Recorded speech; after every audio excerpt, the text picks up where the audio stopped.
Now, we don't want to get into a history lesson. However, it's worth mentioning that the I-beam curtain rod, this slender little thing here, is said to date back to the late 1800s, possibly 1890s. Now, usually these are the type of rods that are under those cornice boxes that you see in older homes. It's an architectural feature that's usually built in above a bank of windows. The I-beam curtain rod is held by two brackets. Right now, if it is expensive, you may want to have more support in the middle. But unlike other curtain rods, the I-beam is actually, let me get you guys a little closer. So as I was about to say, unlike other curtain rods that sit on the brackets, the I-beam curtain rod actually is held by a bracket. It's almost like it's kind of suspending it. So the bracket's on the wall, and then on both sides, it's just held hanging down just like this. Now, it does use what we call gliders. There was an old one on this. I think it fell off.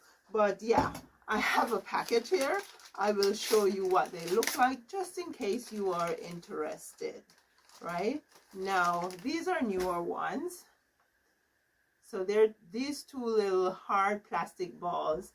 And basically, you just slide these on the rod, and you slide as many as you want, and then you do use your hooks on your curtains, and then after you have put your pin or your hook on your curtain, you hang it on your I-beam just like that.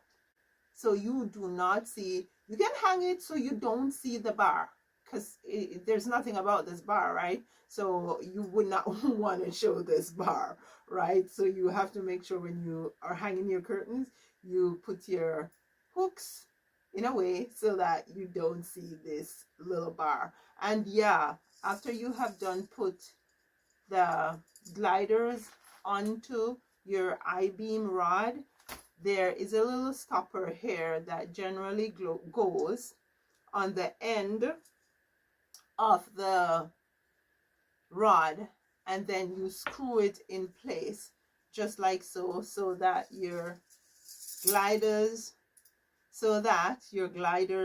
sit on the rod and not slide off. Right?